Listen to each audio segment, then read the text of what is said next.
Hola, sean todos bienvenidos a este nuevo encuentro con las abuelas malikianas. Hoy día especial porque tenemos una invitada muy amorosa que va a venir a hablarnos sobre la sexualidad. En un día también muy especial porque hoy, siguiendo el orden sincrónico, estamos en un día Seli 23. Hay que saber que en Seli 23, en el Telectonón, es el día del encuentro entre los amantes, la fusión entre el sagrado femenino y el divino masculino. Así que es hoy. Si para conectarnos con el tiempo natural, os diré que hoy es, como decíamos, Seli 23 de la cuarta heptada, la heptada amarilla de la luna eléctrica del venado, del anillo solar del mago entonado blanco. El kin del día es el 252, que es el humano entonado amarillo, el arquetipo galáctico del sabio, el gobernador, el juez prudente. Hoy es un día familia terrestre central, con lo cual el chakra del corazón está activo. Y al ser Seli, está activo también el chakra raíz. Así que no podía ser una ocasión mejor para recibir a nuestra querida invitada, que se llama Liliana Arbeláez. Ella es psicóloga, psicoterapeuta sistémica, es docente investigadora, consteladora familiar y ontológica. Profesora de respiración sexual, alquímica, podrá hablarnos de esto también, y se considera ella misma como entrenadora de seres en evolución, además de ser la creadora de las constelaciones ontológicas. Muy buenos días, Liliana, y bienvenida a nuestro espacio. ¿Cómo estás? Laura, Gloria, Tony, muy buenos días. Muchísimas gracias por esta invitación. Me siento muy honrada, además al escuchar la onda encantada que estamos construyendo y toda esta información de la energía que nos acompaña, siento total resonancia, ¿sí? Este momento, este día en el que el femenino y el masculino nos invitan a que lo integremos entre el corazón y el primer centro, ¿cierto? Sexo y corazón, un solo latido, femenino y masculino en un solo latido. Me siento honrada de poder compartir con ustedes y con las personas que les siguen en sus redes esta experiencia frente a la sexualidad. Muchísimas gracias. Excepcionalmente voy a iniciar yo la ronda de preguntas y quería saber algo que me llamó la atención en relación con la práctica del sincronario maya, porque he visto que en algunos de tus vídeos hablabas de la sexualidad como lo que era lo primero, que lo primero era la sexualidad. En la práctica de Junaku 21, que es la invocación de la ciudad celestial, se va creando una ciudad, es bajar el cielo a la tierra, invocar el cielo a la tierra, se va creando una ciudad a través de senderos que van a comunicar arquetipos galácticos distintos. Y curiosamente, el primer sendero que se abre de los 52 que componen la ciudad celestial es el del sexo. Y dice así, el ser evoluciona el sexo. Entonces me gustaría saber por qué para ti el sexo, la sexualidad es lo primero. Bueno, Laura, realmente esta es una comprensión que llegó con las constelaciones familiares y con el maestro Bert Hellinger. Como la mayoría de nosotros y nosotras, pues crecí en una cultura donde la sexualidad estaba en el tabú, estaba llena de miedo, culpa y vergüenza, donde las prácticas de la sexualidad completamente desconectadas de la espiritualidad. Y hasta que me encontré con las constelaciones familiares y sobre todo por allá en el 2013, de hecho en México, escuchando a Bert Hellinger en una conferencia, había una frase de Bert Hellinger que muchas personas conocen que dice: primero es el orden y después el amor, porque Hellinger dice, cuando el amor está en desorden, trae enfermedad y caos. Ese digamos que es el principio fundamental de las constelaciones familiares. Si estamos en orden, todo va a fluir muy bien. Pero en esa conferencia Hellinger dijo, primero es la sexualidad. Y bueno, como la sexualidad ha sido una gran pregunta que yo he tenido desde niña, precisamente por mis experiencias, experiencias que yo ya no llamo de abuso, pero que fueron experiencias de abuso en mi infancia, la pregunta por la sexualidad siempre ha estado a mí. Y yo tenía unas orejas así de grandes para escuchar eso que Hellinger dijo y que posiblemente muchas personas no le dieron la importancia que yo le di. Y yo dije, ¿cómo así que la sexualidad es primero? Y entonces comenzó mi búsqueda a estudiar, a mirar, a encontrar información que me permitiera entender qué estaba diciendo Hellinger. Y claro, me encontré con muchas tradiciones espirituales que me permitieron entender algo fundamental.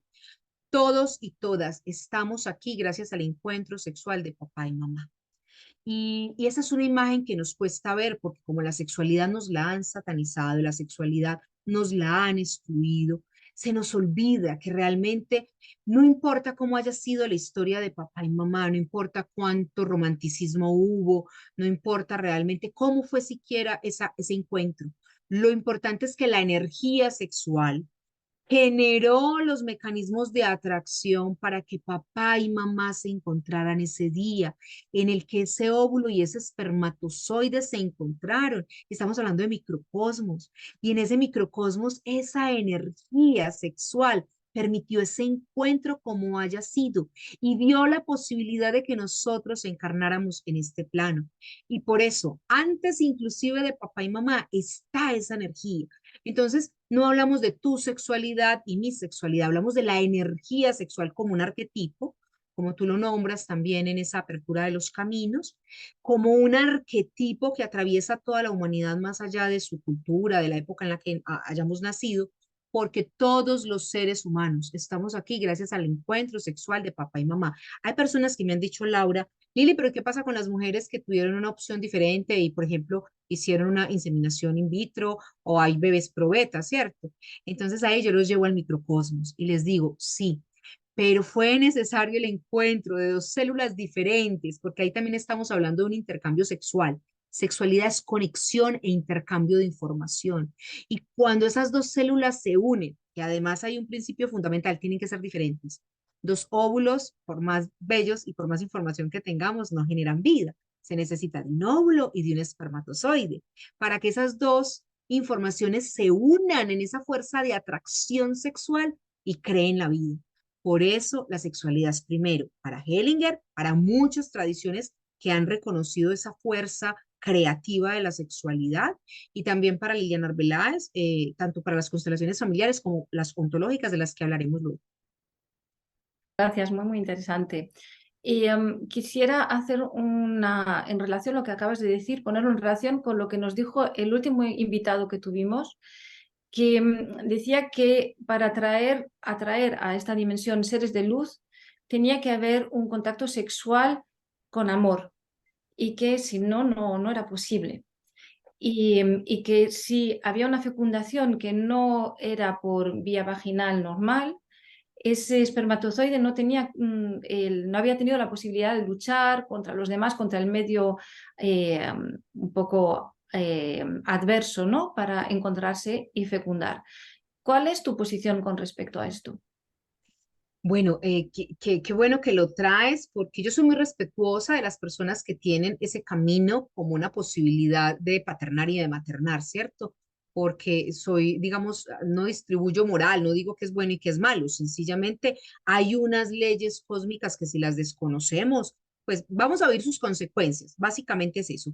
Y frente a la necesidad de que un espermatozoide realmente atraviese el canal vaginal tiene una cantidad de defensas, ácidos, que buscan que el espermatozoide desarrolle la fuerza. Esto es muy hermoso porque visto desde lo microcósmico, realmente cuando el espermatozoide logra llegar con el código correcto al óvulo, es porque ha desarrollado la fuerza para atravesar, microcósmicamente hablando, unas distancias muy grandes y unas situaciones muy adversas. Y vamos a entender entonces esto energéticamente. Cuando un espermatozoide que ha pasado por todas estas vicisitudes, que ha logrado llegar con el código que tiene en su corona, los espermatozoides tienen una especie de casco donde está guardada el ADN, la llave, el código, y al tocar la corona del óvulo, el óvulo le dice que sí. Y el óvulo le va a decir que sí aceptando ese código y abriendo la corona para que él lo penetre. Si la calidad de energía con la que llega ese espermatozoide es una energía de decisión, de proyección, de fuerza, de valor, de haber desarrollado esa energía en todo su trayecto, va a ser diferente la calidad energética de esa fecundación. Es real a nivel microcósmico. ¿Qué es lo que sucede? Que nosotros desconocemos mucho del mundo energético tanto en los grandes sistemas como en los pequeños sistemas, pero realmente es diferente la calidad de la energía psíquica, inclusive vital. He tenido la posibilidad de acompañar a parejas que se han fecundado in vitro, ¿cierto? Y ahí, por ejemplo, cuando ya los niños nacen, comenzamos a ver particularidades. Yo no voy a hablar de problemas necesariamente, pero sí de unas particularidades de niños y niñas que posiblemente tengan miedo a la vida, que no tienen esta energía activa, que hay que hacer trabajo para que la puedan activar, porque ese espermatozoide no llegó con ese trayecto que la naturaleza nos propone como un trayecto para desarrollar esa fuerza. No sé si me hago entender, Laura, porque estoy en resonancia con lo que decía el invitado anterior. A nivel constelación y a nivel linaje, o sea, ¿cómo se pueden ver ciertos patrones de que me están bloqueando, ¿no? El que yo realmente pueda sentirme auténtica y que a lo mejor, o sea, por generaciones en mi familia se ha venido viendo que pues hay más relaciones tóxicas, que no se queda uno con una pareja y sexualmente pues hay más bloqueos. Y de paso, o sea, además, una constelación ontológica, ¿cuál es el plus que me está brindando y sobre todo en este tema?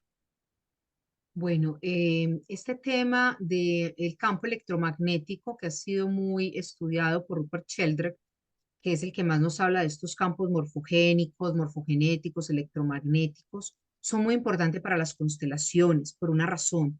El campo es como el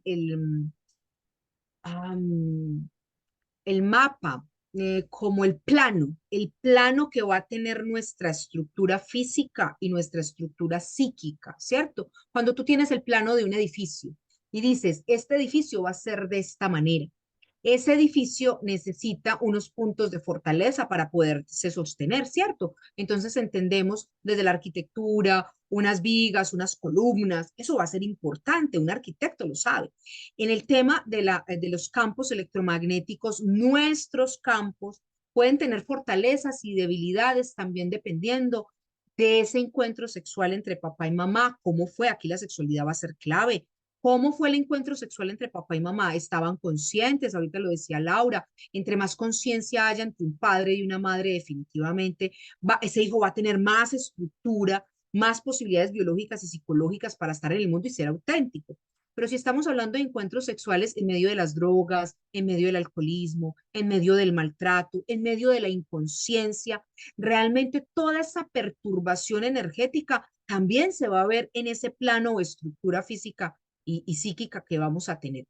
Y con esto, pues nosotros somos producto, hijos e hijas de la inconsciencia. Nosotros apenas estamos despertando. Ya lo sabemos también que fue en el 2012 donde se aperturó esta nueva era, donde estamos diciendo si es importante despertar a la conciencia, por eso estamos hablando de sexualidad. Entonces, cada vez, entre más se transite una sexualidad consciente, esos campos morfogenéticos de los nuevos seres que vengan van a tener mayor estructura. Ahorita, frente al tema de la autenticidad, claro, si yo tengo una estructura psíquica, biológica, que, que está desarmónica, que está concebida en medio de la inconsciencia, porque es que el regalo más grande que nos dieron papá y mamá es el cuerpo. Y si mi cuerpo, mi biología, mi vehículo, donde está mi espíritu, fue concebido en medio del maltrato, la violencia, la ignorancia, el abuso de drogas, el abuso de sustancias, mi cuerpo no va a tener la estructura que se requiere. Vamos a tener que hacer un trabajo de autoconocimiento, Tony. ¿Cómo vamos a superar todas estas dinámicas que nos vienen producto de esa sexualidad desarmónica de nuestros ancestros? Porque no solo se trata de papá y mamá, nuestros abuelos. Yo no sé si ustedes lo recuerdan, pero yo que he hecho un trabajo con mis abuelas y con las abuelas y bisabuelos de tantas personas que acompaño en terapia, la sexualidad para ellas era un acto conyugal obligatorio, donde no había conciencia. De hecho, muchas utilizaban una pijama con un huequito en sus genitales para estar dispuestas para cuando su esposo tuviera la necesidad. Era la necesidad del esposo y era una necesidad muy animal, muy primaria. No era una necesidad de deseo de amar, era una necesidad biológica de ir a penetrar a una mujer, eyacular en ella y ojo, con esto no estoy criticando a los abuelos. Los abuelos también hicieron lo que podían con lo que tenían. A ellos los educaron para actuar así y a las abuelas también. Ahí había altos niveles de inconsciencia frente a la sexualidad. no se entendía como una atracción que necesitaba ser honrada, que era sagrada. Es más, había que hacerlo escondidas, se veía como algo pecaminoso. Recuerden que a través de ciertas tradiciones nos llega la sexualidad como el pecado original. Entonces nuestros abuelos estuvieron atravesados por todas esas creencias y cuando llegaban al encuentro sexual, el campo morfogenético o electromagnético de ellos estaba sintiéndose llenos de culpa, miedo y vergüenza. O sea, iban al encuentro sexual llenos de miedo, culpa y vergüenza. ¿Qué iban a transmitir en ese encuentro sexual? Lo mismo, miedo, culpa y vergüenza. Nuestras estructuras físicas y psíquicas también quedaron impregnadas. Esto es bien bonito entenderlo. En ese encuentro sexual, papá y mamá nos lo dieron todo. De eso hablan las constelaciones. Nos dieron todo, porque en ese paquete genético y en esa vibración en la que ellos estaban, nos entregaron su ser, con su luz y con su oscuridad, con los logros y también con los traumas. Todo nos lo entregaron ahí. Así que este cuerpo, por ejemplo, de Liliana Arbeláez, recibió de su papá y de su mamá todas las memorias que ellos tenían de su propia sexualidad y de la sexualidad de los abuelos. Y aquí quedaron grabados los traumas y aquí quedaron grabados los asuntos no resueltos. Entonces, Liliana creció en una cultura además donde le dijeron que la sexualidad no era permitida para las mujeres, ¿cierto? Que nosotras teníamos que estar esperando que los hombres nos propusieran, dispuestas al deseo de los hombres. Entonces ahí no había autenticidad del ser. El ser tenía miedo de ser, escondidito todo el tiempo. ¿Cuál es el camino hoy para poder decir que necesitamos reestructurar esa frecuencia, ese campo morfogenético que nos dejaron nuestros padres en ese encuentro sexual, nuestros abuelos? ¿Cómo volver a la autenticidad de nuestro ser? Primero, autoconocimiento. ¿Qué conocemos de nosotros mismos? ¿Qué conocemos de nuestra sexualidad? Porque realmente nosotros y nosotras somos víctimas es de la ignorancia, el desconocimiento. La verdad nos hará libres y la verdad hay que buscarla, hay que conocerla. Entonces, conocer nuestro cuerpo, nuestra energía sexual, volver a conectarnos con los ciclos naturales de la vida, así como ustedes lo hacen y lo proponen con el sincronario. Eso es fundamental, porque esa energía sexual es energía erótica, es energía de vida. Eros es vida. A nosotros nos redujeron la sexualidad al encuentro genital entre papá y mamá, pero la sexualidad es un arquetipo y es una energía. Conocerla y conocer cómo se mueve en nosotros es fundamental. A lo largo de la vida ya va cambiando. También, Tony, observar este miedo que tenemos al juicio y al rechazo. La sexualidad tiene ahí unos asuntos guardados, unas memorias de abuso, de rechazo, de juicios y prejuicios que es importante revisar. Sexualidad también es comunicación. Si yo no sé comunicarme, ustedes saben cuántas mujeres he atendido yo y seguramente ustedes se han encontrado mujeres que tienen miedo a expresar su ser y hombres también, porque yo tengo hoy el honor de acompañar tanto a hombres como a mujeres y tienen pánico de expresar, por ejemplo, que los hombres no todos piensan en sexo todo el tiempo, expresar que realmente hay hombres que tienen menos energía sexual, que tienen menos líbido, que son más serenos, mujeres que tienen miedo de hablar de que ellas sí son sexuales y activas, porque nos dijeron culturalmente que no, que nosotras teníamos que ser sumisas y pasivas. Entonces el ser está completamente agazapado y lleno de miedo, producto de todas esas historias donde la autenticidad no ha podido ser y eso lo cargamos en nuestra estructura. Para eso son las técnicas de conciencia, para comenzar a llegar allá y a cambiar esa estructura. ¿Qué patrones se vendrían viendo en mi linaje? Y bueno, tú comentas que tenemos la parte de las constelaciones ontológicas, ¿no? O sea, Bueno, realmente yo no sé cuál es el plus que sí. aporta esa parte. Las constelaciones familiares nos van a ayudar a ordenarnos en el clan, clan, familia, aquí en la tierra. Yo a eso le llamo raíces en la tierra. Y esas raíces en la tierra nos hablan de la historia de la sexualidad de nuestro clan. Porque pertenecemos a un clan gracias a que la sexualidad, generación tras generación, permitió que la vida pasara, ¿cierto? Entonces, aquí son las constelaciones familiares y la sexualidad va a estar allí, trayéndonos patrones de culpa, miedo y vergüenza. A través de la sexualidad pasan todos estos patrones que necesitamos evidenciar para poderlos sanar. Listo. Todos los temas de abuso sexual van a estar ahí, de violencia sexual, el tema de juicio contra la mujer, de negación del deseo de la mujer, de de formas de descalificarnos también si somos mujeres sexualmente activas. No sé, me da un poco de vergüenza utilizar algunas palabras porque son fuertes, pero hay palabras como la puta, ¿cierto? Que inclusive muchas mujeres cargan con esto en las familias. ¿Por qué? Porque haber dado un lugar a tu deseo te hace una mujer no deseable. Eres una mujer no buena. Ser buena es renuncia a tu deseo y todo eso está ahí. Y eso son constelaciones familiares, raíces en la tierra. Cuando yo ya hablo de raíces en el cielo, comienzo a hablar de las constelaciones ontológicas. Y las constelaciones ontológicas no solo tienen que ver con papá y mamá o el clan, tienen que ver con las energías arquetipales que están representadas en la carta natal astrológica, ¿vale? Entonces, constelaciones familiares tienen que ver con el orden en este plano terrenal, materia, clan familiar, y constelaciones ontológicas tienen que ver con el lugar que ocupamos en ese mundo cósmico, así como el sincronario maya, que nos dice, por ejemplo, Liliana Arbeláez tiene una energía, nació en una fecha donde estaba la energía de la maga lunar Isca, ¿cierto? Así también la astrología nos habla de que el día que nacimos, el lugar en el que nacimos, la hora en la que nacimos, nos carga de unas energías arquetipales. Y esas energías son las que yo llamo, Tony, las raíces en el cielo. No solamente son asuntos de papá y mamá, también tenemos unas raíces en el cielo que tienen que ver con estas energías cósmicas. Y cuando yo comprendo que tengo esa relación con esas energías cósmicas, las constelaciones también me ayudan a ponerme en orden para encontrar mi propósito. Entonces, esa es la diferencia entre esas dos formas de constelar. Constelar para ponernos en orden con la familia y constelar para ponernos en orden con nuestro propósito como humanos aquí en la Tierra.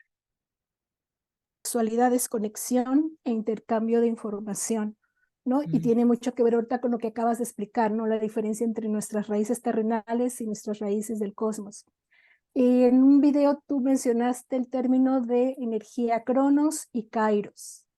Si nos podrías explicar un poquito de qué se tratan esas energías y cómo nos afectan. Bueno, mitológicamente podemos entender Cronos, de hecho hay pinturas que hablan de Cronos, hay una pintura bien representativa de Cronos devorándose a sus hijos y entendemos como tiempo cronológico el tiempo masculino. El tiempo masculino es un tiempo de minutos, segundos, ¿cierto? Que inclusive es un tiempo muy occidentalizado y yo digo es el tiempo que nos devora porque no es el tiempo que está en sincronía con la naturaleza, ¿vale? El tiempo que está en sincronía con la naturaleza y con el alma es el tiempo de lo femenino, es el tiempo de Kairos. Y Kairos es un tiempo propicio, no es un tiempo de minutos, de segundos, y con eso no estoy diciendo que el tiempo cronológico sea malo. Aquí no estamos hablando ni de malo ni de bueno, estamos entendiendo dos frecuencias diferentes. El tiempo cronológico está dividido en segundos, en minutos, en horas, en semanas, en meses, y ese tiempo, ya lo sabemos nosotras, ha sido manipulado por el ser humano, ¿cierto? Por intereses políticos, religiosos, ha sido trastocado. Y al haber trastocado ese tiempo cronológico, se nos desconectó del tiempo de Kairos, que es el tiempo de la naturaleza y es el tiempo propicio. Por ejemplo, ¿cuándo inicia la primavera? A nosotros nos dicen, la primavera en el hemisferio norte, pues inicia más o menos como en marzo, como el 21 de marzo, que es el equinoccio. Y uno dice, sí, pero ¿y en qué segundo exactamente? No, en el momento en el que comienzan a salir los primeros brotes de la madre tierra, en ese momento comenzó la primavera, cuando era propicio, o sea, cuando el sol calentó lo suficiente, el frío del invierno, cuando la tierra generó los procesos naturales para que emergieran los primeros brotes, ahí comenzó Kairos. ¿Y esto qué tiene que ver con los caminos del alma? Todo, porque hay gente que quiere llevar los caminos del alma en procesos cronológicos. Yo atiendo a personas jóvenes que me dicen, Lili, pero es que yo ya quiero estar así iluminado. Yo digo, mi amor, pero tienes que vivir la vida primero, porque hay procesos que no se aceleran, hay procesos que hay que vivir, así como la semilla que cae en el fondo de la tierra y tiene que vivir allí su proceso para germinar. Así también es el tiempo de Kairos. Por ejemplo, en la sexualidad hay tiempos de Kairos que no son cronológicos. Si un niño o una niña se le despierta la energía sexual o tiene contacto con esa energía sexual antes de que su estructura psicológica, biológica y emocional tenga la fuerza para llevar esa energía, ese niño vive una descarga energética muy grande y por eso le llamamos una sexualización traumatogénica. Ese niño vive un trauma, aunque la energía sexual es sagrada, es hermosa. Si la despiertas o si la pones en un niño o una niña que todavía no está maduro para poderla vivenciar y experimentar, se va a vivir como algo traumático. En el caso de la evolución, por ejemplo, la sexualidad se modula y cambia a lo largo de la vida. Entender esos procesos es completamente tiempo de Kairos. Entonces, el tiempo de Kairos es respetuoso, el tiempo de Kairos no acelera, el tiempo de Kairos tampoco pretende retrasar. Por ejemplo, en mi caso, yo soy una mujer de 50 años y hoy estoy haciéndome la pregunta de cómo se vive en este cuerpo la sexualidad a los 50 años. No es lo mismo que la niña de 16 ni la mujer de 30, para respetar mi tiempo de Kairos y no retrasar y no pretender actuar como una adolescente cuando soy una mujer madura, que esa energía se ha modulado y se vive de una manera diferente. ¿Me hago entender, Gloria Luz? Diste en el clavo, ¿no? Ir respetando los procesos que son también personales, ¿no? Cada cosa tiene su proceso, uno como humano en la naturaleza, en el cosmos, y a veces todo uno lo quiere meter en el mismo punto y resulta que no. Estamos todos contenidos, pero cada uno es a su ritmo. Así es. Yo digo juntos, pero no revueltos. O Ujú. sea, estamos juntos construyendo un tejido. Este tejido es hermoso, pero necesitamos vivir la individuación. Tú en tu trabajo, en tu frecuencia, en tu ritmo, en tu proceso, yo en el mío. Y desde ahí podemos generar armonía. ¿Cuál es tu definición de la sexualidad? Porque si estamos diciendo que la sexualidad no es únicamente un acto genital de encuentro entre dos energías, o hay muchas definiciones, generalmente decimos no es únicamente genital, pero entonces, ¿qué es? ¿Cómo lo puedes definir tú? Vale, entonces vamos a hablar como de territorios de la conciencia. En el campo psicoespiritual se entiende la energía, se entiende la sexualidad como una energía que atraviesa todo cuanto existe, ¿cierto? Entonces es más una energía creativa y de transformación. Entonces ella, como lo dice Clarisa Pincola, es vida, muerte, vida, todo el tiempo. Creación, destrucción, y ella, desde donde yo la entiendo como un arquetipo, como una frecuencia espiritual, es realmente la que posibilita que los dos polos se encuentren. Es como la fuerza de gravedad. Cuando decimos la fuerza de gravedad, es la que atrae. Energía sexual es energía de atracción. Atrae polos para que se encuentren y se transformen mutuamente. Y entonces, por eso no solamente es genital. Dos seres que se encuentran, por ejemplo, para compartir información, pero no copulan genitalmente, están experimentando una atracción en otros niveles. Y ahí hay una energía sexual, porque es energía creativa. De hecho, desde las prácticas del Tantra hablamos de que nos podemos encontrar para crear vida y no necesariamente tener hijos. Creamos vida cuando esa energía sexual vital la ponemos al servicio de un proyecto, la ponemos al servicio de la vida, ¿cierto? Ahí, por ejemplo, es una energía de atracción y esa energía existe en absolutamente todo cuanto existe. Esa es la definición de energía sexual en el plano espiritual. Ahora, en el plano biológico, entonces vamos a entender que la energía vital, como cuando uno dice, esa persona tiene una vitalidad, ¿cierto? Muy grande, estamos hablando de que ahí hay como si fuéramos una pilita, cada uno nace con una pilita y una carga energética, ¿vale? Y esa carga energética va a hablar de mi nivel de líbido. En psicología hablamos de líbido, para hablar de ese deseo hacia la vida, para hablar de ese deseo de experimentar, de ese deseo de sentir, que también incluye el deseo genital. Pero miren que no es primero el deseo genital. El deseo genital de encontrarme con otro es una parte de esa energía sexual.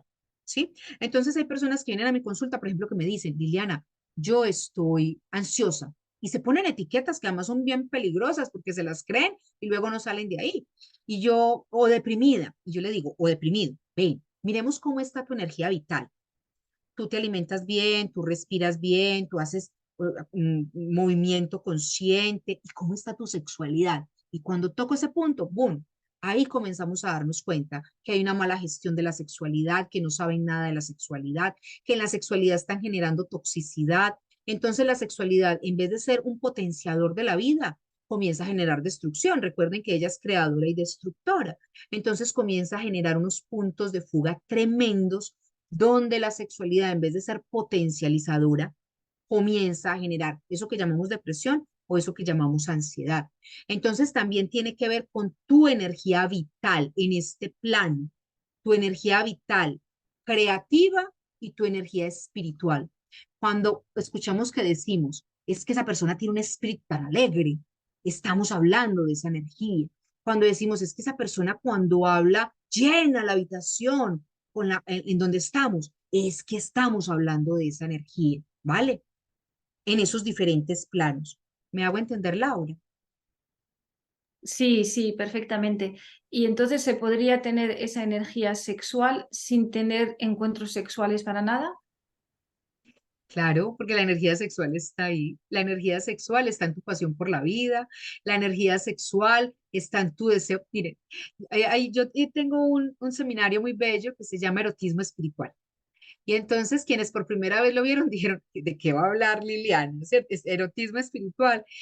Y es muy bello. Las personas que participaron, más de 50 personas, estuvieron permanentemente ahí conectadas, dándose cuenta que yo cultivo mi energía sexual cuando me permito la pausa de ir a ver un atardecer o un amanecer. Y cuando me lleno de eros. Llenarme de eros es dejar que la vida me penetre. Lo único que nos penetra no son los órganos sexuales. Cuando yo me dejo penetrar por esa energía que está ahí por doquier. Cuando yo copulo con la vida permitiendo que me penetre los ojos. Cuando escucho la música y digo, qué delicia, y siento placer, pero no necesariamente placer sexual, y no porque esté mal ese placer, sino que es que no es el único placer que estamos llamados a sentir. Hoy la sexualidad está degradada porque precisamente como ya no sentimos placer con los ojos ni con lo sutil, la sexualidad es una cosa burda y dura. Si no es así, ya no sentimos y nos estamos dañando. Entonces, sí, Laura, no necesito copular para tener esa energía sexual circulando por mi cuerpo, vibrando, haciéndome sentir viva o vivo.